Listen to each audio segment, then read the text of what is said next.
A smug liberal musician mocked Karoline Leavitt in front of a gala crowd, but minutes later she silenced him with a stunning piano performance that stole the show. You won't believe what just happened. Before diving into the story, comment where you're watching from, and don't forget to subscribe so you won't miss the latest stories. An arrogant freelance musician, a conservative press secretary, and a grand piano. What began as a vicious mockery turned into a moment that silenced the room and shattered an ego.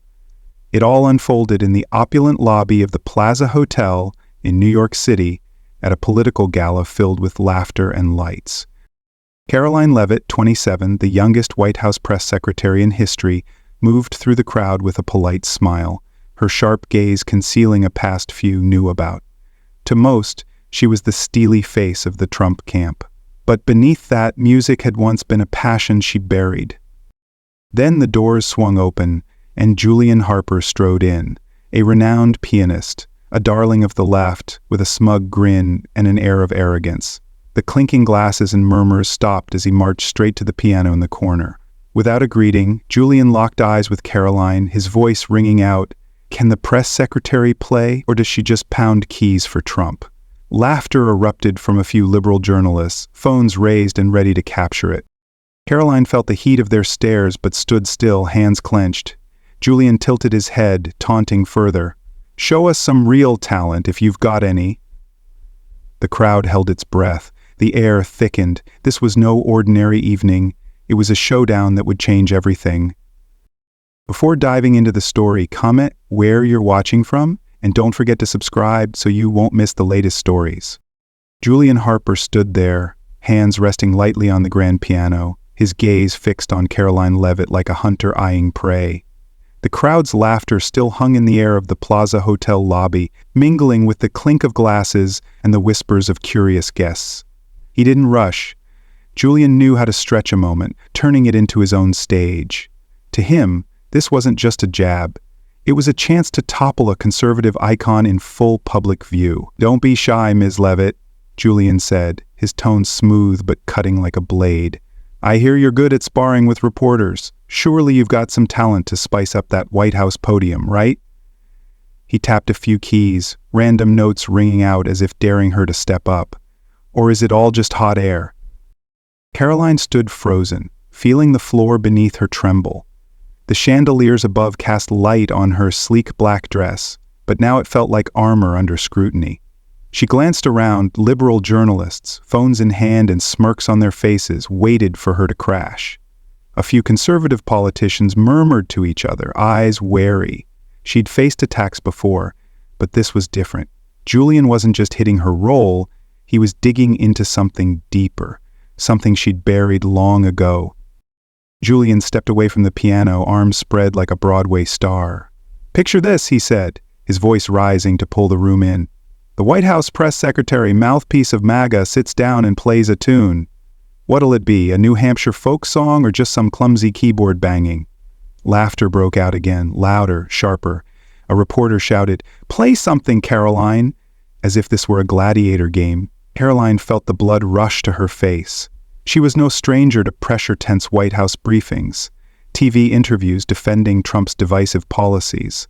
But this was alien territory. Julian didn't just want her to fail, he wanted her humiliated. A laughingstock for the cameras and ex-posts. She took a deep breath, trying to stay composed, but inside, an old memory stirred.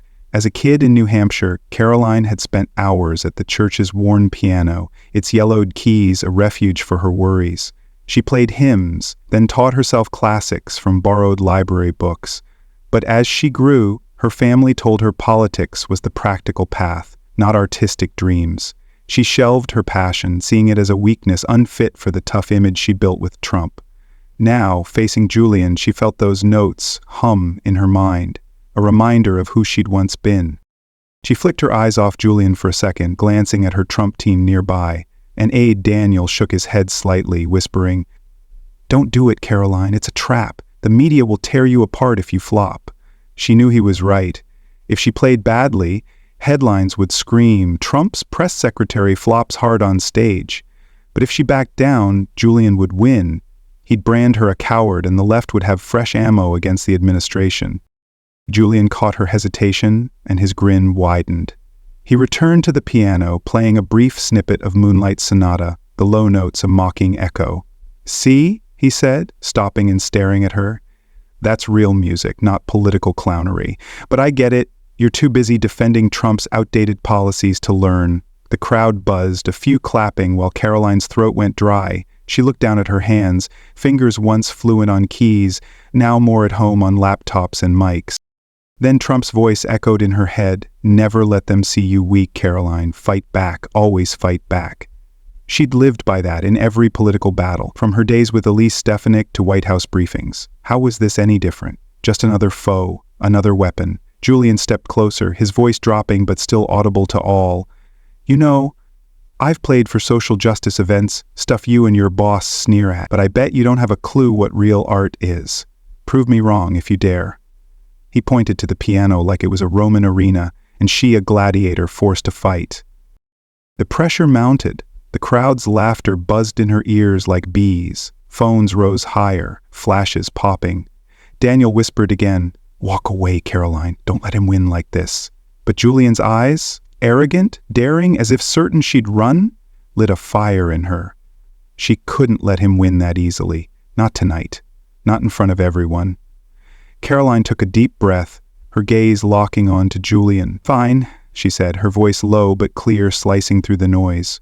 "Watch yourself." Karoline Leavitt stood there, her eyes locked on Julian Harper, her challenge, "Watch yourself," hanging in the air of the Plaza Hotel lobby. The crowd went quiet for a beat. Then whispers erupted like waves rippling through silk-draped tables and glittering chandeliers. Julian smirked, but his smile wasn't as sure now. A flicker of unease crossed his face, as if he'd just realized he might have ignited something beyond his control. "Oh, fantastic," Julian said, his voice still smooth but tinged with strain. He turned back to the piano, patting its lid like an invitation. "I'm really looking forward to this. Don't let us down, Miss Leavitt," or should I say, spokesperson of the Keys. A few chuckles came from the liberal reporter's corner, but they lacked the earlier gusto. The crowd was waiting, and Karoline felt the weight of every stare. She took a small step forward, her heels clicking on the polished wood floor. Inside, though, she wasn't sure. Her heart pounded, threatening to break through her chest. This wasn't the White House briefing room, where she could lean on facts and wit to strike back. This was a bare stage, where every slip would be ruthlessly exposed. She glanced at Daniel, her aide, still nearby, his eyes almost pleading. "Don't do this, Karoline. Get out now." She knew what he was thinking. If she crashed, it would be a perfect gift for the liberal media, a viral clip to mock her and Trump. But then Julian's words echoed back. "I bet you don't have a clue what real art is." It wasn't just a taunt, it was a knife to her pride. Who did he think she was? A soulless political puppet with no depth, no talent? She clenched her fists, nails digging into her palms. No. She couldn't let him win like that. She couldn't let him turn her into a punchline in front of everyone, her supporters, herself. Another memory flashed, not the church piano days, but her first real taste of pressure working for Elise Stefanik. She'd once been ambushed by a liberal reporter at a briefing branded Trump's ignorant mouthpiece. She'd stood her ground, firing back with calm precision, leaving him speechless. Trump had patted her shoulder after, saying, "You've got guts, Karoline. Never let them bring you down."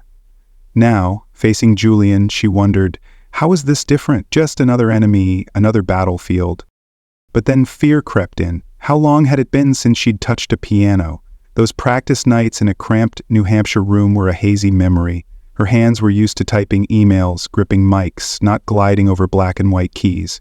What if she played badly? What if she forgot mid-song? She pictured herself fumbling, awkward at the piano, and heard Julian's laugh, the left's cheers, the disappointment from Trump's camp probably thinking of an exit already. "Getting cold feet?" Julian said, cutting through her thoughts. He stepped closer, his tone mockingly sympathetic. "It's okay, I get it, not everyone's brave enough for this stage. Maybe stick to those pre-written speeches."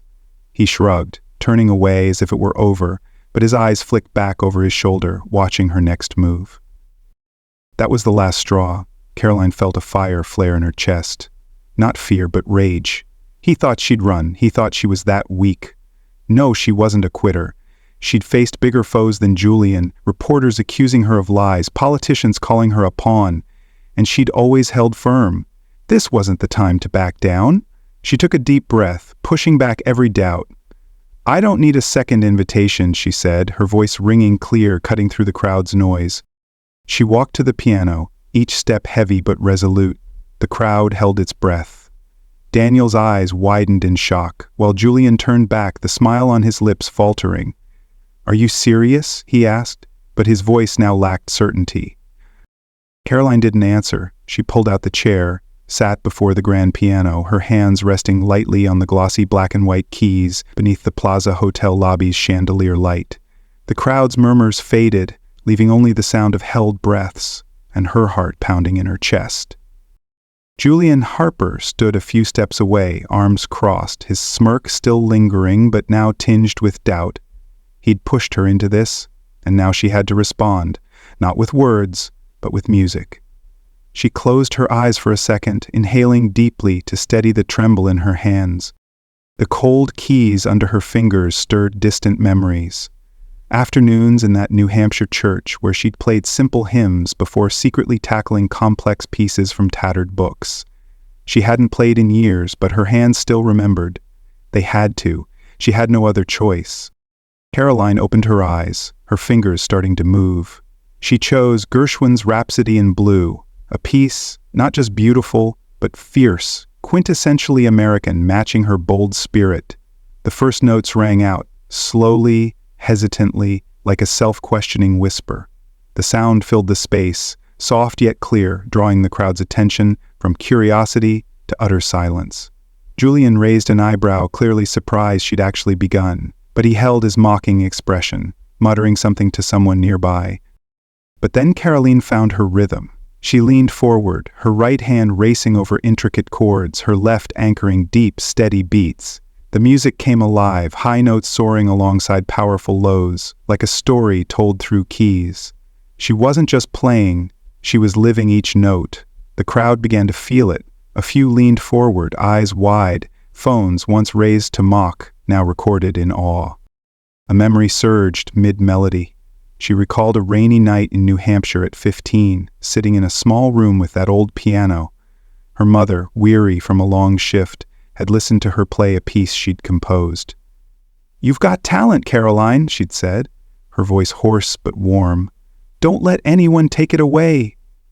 But Karoline had let it go herself. For family, for politics, for the tough image she thought she needed. Now, facing Julian and the crowd, she realized she'd been wrong. Talent wasn't weakness, it was strength. The music swelled, climbing to Rhapsody in Blue's climax. Karoline's fingers flew across the keys, fast and precise, astonishingly so. She no longer trembled. She'd found herself again. The sound poured out like a river, washing away fear and doubt. She didn't look at Julian, didn't look at the crowd, just her and the piano, like the old days, but she knew they were listening. She felt the shift in the air, from mockery to awe, from skepticism to admiration. Julian stopped muttering. He stood there, arms dropping, eyes fixed on Karoline. His smile was gone, replaced by an unreadable look, half shock, half irritation. He was a professional musician, performing worldwide, but what Karoline played now wasn't just technique, it had soul, power he couldn't deny. A conservative politician in the crowd leapt up, clapping mid-piece, unable to hold back. Others followed, scattered applause breaking the silence. Karoline didn't notice. She was lost in the finale high notes, blending with resonant chords, crafting an ending both fierce and free. She tilted her head with the rhythm, hair falling across her face, sweat beading on her brow. This wasn't White House Karoline, the cool, sharp spokesperson, but the Karoline of freer days, when music was everything. She struck the final note, its echo filling the lobby before fading into the air. She sat still, hands on the keys, breathing hard. A second of silence stretched, as if the room waited for someone to break the spell. Then applause exploded, not scattered now, but a tidal wave of sound crashing through the lobby. Conservative politicians stood, cheering loudly. Even some liberal reporters clapped reluctantly. Daniel, her aide, gaped, his eyes shifting from worry to pride. Shouts rang out. "Karoline, amazing!" from one corner, sparking more cheers. Karoline looked up, meeting the crowd's eyes for the first time. She saw stunned faces, admiring smiles, and confused looks from those who'd mocked her. She didn't smile. Not from arrogance, but because she was still processing what had happened. She'd done it. She'd stepped through fear, through taunts, and turned it into something greater. Then her gaze found Julian. He still stood there, hands in pockets, his face stiff as he tried to stay composed, but she saw it, the flicker in his eyes, the way he bit his lip to hide a real reaction. He hadn't expected this. He'd wanted her a laughingstock, but now he was the one silenced. Julian clapped slowly, the sound lost in the crowd's roar. "Not bad," he said, loud enough for her to hear, but the arrogance was gone. Karoline stood, pushing the chair back, her legs still shaky, but her back straight. She said nothing. She didn't need to. The piano had spoken for her. The applause still echoed through the Plaza Hotel lobby as Karoline Leavitt stepped away from the piano, her footing firmer than when she'd sat down. The sound of Rhapsody in Blue lingered in the air, a potent aftershock that left the room vibrating. She didn't look at Julian Harper right away. She didn't need to. The crowd's cheers, the stunned looks on faces that had once sneered, said it all. She'd turned his challenge into her triumph. Julian stood a few steps from the piano, hands still in pockets, but his posture was stiffer now. The smirk that had been his weapon was completely gone, replaced by a forced neutral expression. He clapped slowly, his sporadic claps drowned out by the crowd's thunder. "Not bad," he repeated, a bit louder as if to insist he still held control, but no one cared. His eyes flicked to Karoline, then darted away, as if lingering would admit defeat more plainly. Karoline paused near her original spot, turning to face the crowd. The applause had settled into a steady wave, mixed with shouts from conservative politicians. "That's our Karoline!" a middle-aged man, maybe a senator, yelled, pumping his fist. Others nodded, patting each other's shoulders, eyes gleaming with pride. Daniel, her aide, stepped closer, tapping her shoulder. "You scared the hell out of me," he said, but his grin betrayed his awe. "But damn, you played great." Not everyone cheered. In a far corner, a cluster of liberal reporters whispered among themselves, phones still up but smirks gone. One, a woman with short, red-dyed hair, shook her head and typed furiously. "She's better than I thought," she said to a colleague, her tone surprised yet annoyed. "But it doesn't change anything. She still trumps."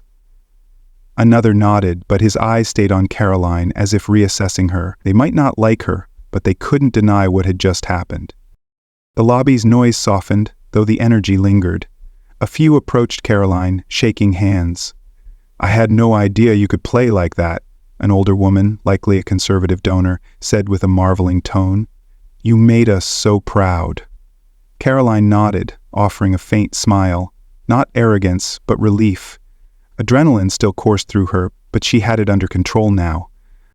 Then she turned to Julian. He'd moved from the piano, now standing with a small group, probably friends or fans. A young man in the group patted his shoulder, whispering something, but Julian just shrugged, feigning calm. "I told you," he said loud enough for Karoline to hear, "not bad for a conservative." But the words fell flat, unanswered. His group exchanged awkward glances. One, a woman in a green dress, tilted her head toward Karoline and murmured, "She really caught you off guard, Julian." Julian didn't reply immediately. He took a sip from a glass someone handed him, his eyes scanning the room as if searching for a way to regain the upper hand. But there was none. The crowd had chosen Karoline's side, not just conservatives, but neutrals who doubted her. An older man, maybe an independent journalist, approached her, holding a small mic. "Miss Leavitt, where'd you learn to play like that?" he asked, voice genuine. "That was incredible." Karoline smiled faintly, saying, "Thanks. I learned a long time ago, but I never forgot." Meanwhile, outside the lobby, phones buzzed nonstop. Social media had erupted. Trump supporters on X posted clips of Karoline playing, captioned, "Our press secretary just crushed the left with talent." A big influencer wrote, "Karoline Leavitt, MAGA's secret weapon, who's laughing now?" Hashtags like Karoline Plays and MAGA Music spread fast, racking up hundreds of shares in minutes. Even some neutral accounts chimed in. "Not a Trump fan, but I've got to admit, she's good." Julian glanced over his shoulder as if sensing the shift out there. He frowned, gripping his glass tighter. "They're overreacting," he said to his group, but his voice lacked conviction. He'd wanted Karoline as a punchline, but now he was the one cornered. His young friend from earlier smirked. "You miscalculated, Julian. She didn't just play, she dominated." Karoline heard it, though she didn't react. She gave Julian one last look, her gaze calm but piercing. She didn't need to say a word. Her performance had dismantled his arrogance. Julian met her eyes, and for the first time he couldn't hold his confident facade. He turned away, muttering to his group, then headed for the drink table as if escaping her stare. The Plaza Hotel lobby slowly returned to its usual rhythm, but the air still carried the excitement from Karoline Leavitt's performance. Laughter and chatter grew livelier, and the crowd's eyes now turned to her, not with curiosity or mockery, but with respect mixed with surprise. Karoline stood amid congratulations, shaking hands with a few supporters, but her mind was starting to settle.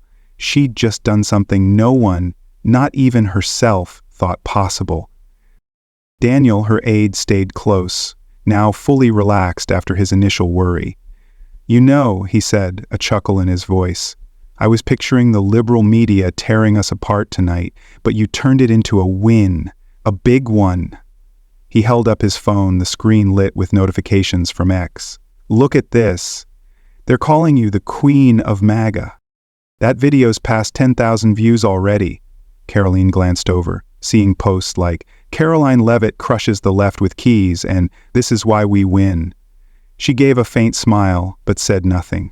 She hadn't played to win anyone over. She'd played for herself.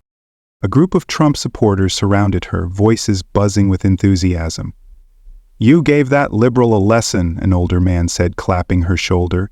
"He thought he could embarrass you, but you made us so proud." Another woman jumped in. "I'll tell this story to the world. Our press secretary's a real artist." Karoline nodded, thanking them, but her eyes scanned the crowd seeking Julian Harper. He'd vanished from the room's corner, likely dodging her gaze and the attention he no longer controlled. Out there on social media, the storm hadn't stopped. Posts from conservatives kept spreading, turning her performance into a symbol of MAGA strength. A big influencer wrote, "Karoline doesn't just talk, she acts. The left wanted to take her down, but they lost." Even neutral accounts joined in, one saying, "I don't like Trump, but credit where it's due, she's got talent." Not everyone praised her, though. A liberal reporter posted, "Playing piano well doesn't fix Trump's bad policies. Don't let this stunt fool you." But even that critique couldn't dim the moment's heat. Karoline stepped away from the crowd, finding a quiet corner near a large window overlooking New York City streets. She needed to breathe, to think. The lobby's noise still hummed, but now she only heard her heartbeat, slow and steady. She'd done it. Not just beating Julian, but conquering her own fear. She recalled sitting at the piano, those first notes ringing out when she thought she'd fail.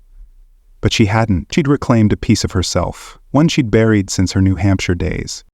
She pulled out her phone, texting her husband, Thomas Vega.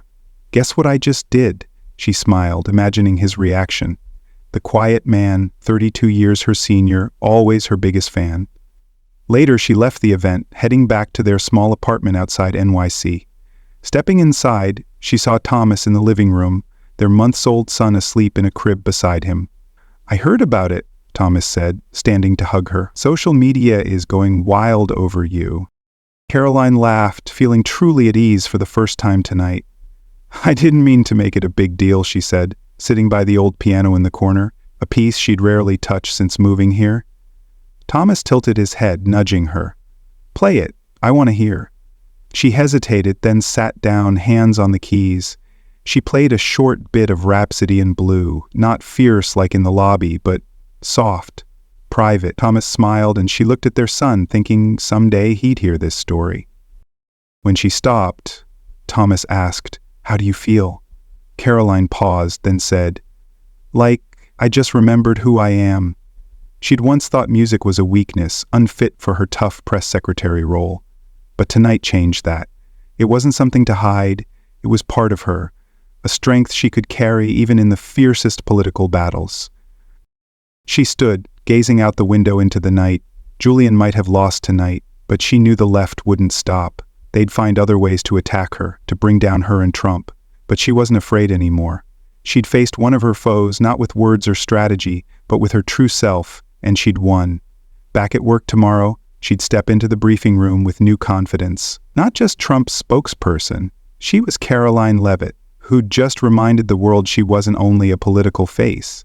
She was an artist, a fighter, and she wouldn't let anyone forget it. The piano in her mind still echoed, a testament that she could do anything, even with the world watching.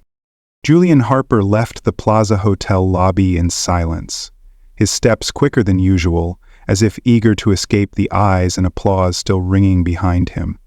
New York City streetlights lit his face, no longer sporting that arrogant smirk, but instead a scowl he couldn't hide. He'd lost, not in a debate he could twist or a war of words he could win, but in the one thing he prided himself on, music, and the one who beat him was none other than Karoline Leavitt, someone he'd pegged as a soulless political puppet. He stepped into a small bar a few blocks from the hotel where his friends had gathered post-Enid. The air was warmer, hazy under yellow lights and soft jazz from the speakers, but it couldn't soothe the thorns stabbing his pride.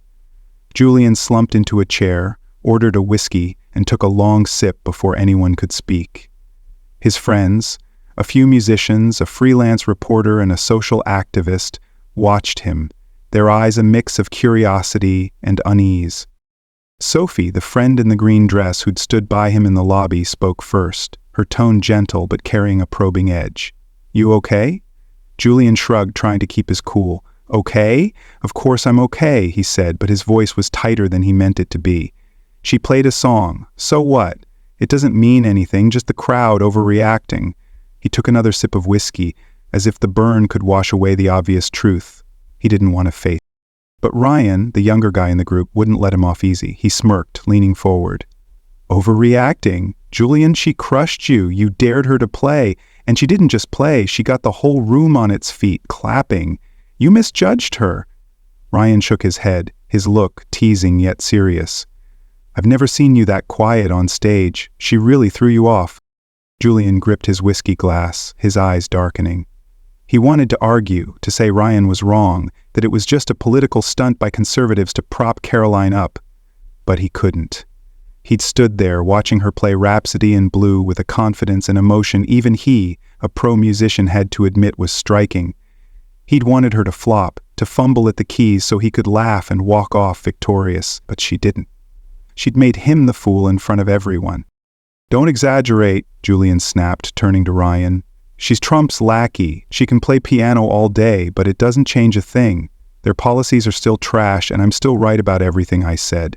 He leaned back, trying to reclaim his usual swagger, but Sophie tilted her head, her gaze sharper. "You sure, Julian? Because it didn't just look like you lost a little game tonight. You underestimated her, and now everyone knows it." Sophie's words cut straight into Julian's pride. He opened his mouth to retort but stopped.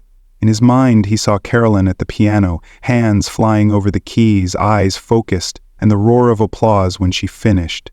He hated admitting it, but she hadn't just played to beat him. She'd played like it was all she had, and he couldn't deny the power in that. He took another sip of whiskey, the burn down his throat not enough to erase the unease. Later, Julian pulled out his phone, scrolling X to gauge the damage. He winced at the flood of posts, praising Karoline. Press Secretary School's liberal musician. Karoline Leavitt proves MAGA's got talent. Then he paused at his own post from hours earlier, before the event. "Tonight, I'll show conservatives what real art is."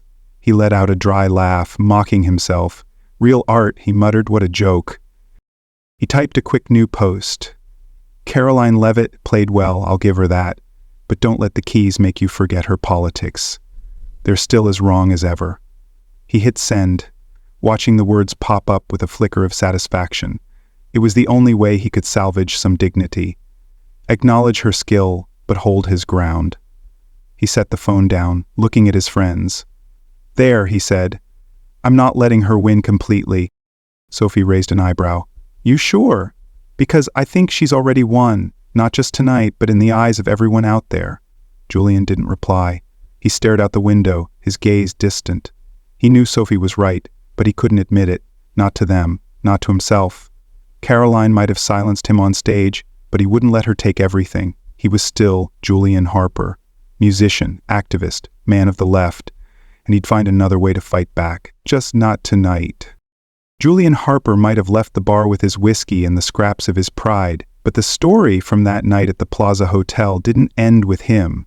Karoline Leavitt had stepped onto the stage, faced the mockery of an arrogant liberal musician, and used her own talent to shut him down. She didn't just play the piano, she proved something bigger. Talent and strength aren't confined by political lines, whether you stand with conservatives or liberals. While Julian tried to salvage his dignity with a late ex-post, Karoline had left an indelible mark, not just on the crowd, but on herself. This story isn't just about a performance or a showdown, it's about overcoming prejudice from others and from within.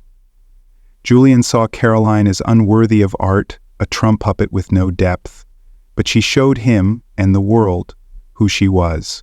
A strong woman, a hidden artist, a fighter unafraid to rise when challenged, and she didn't need words to strike back. Her piano did the talking, loud and clear, and Julian, though reluctant to admit it, couldn't deny that.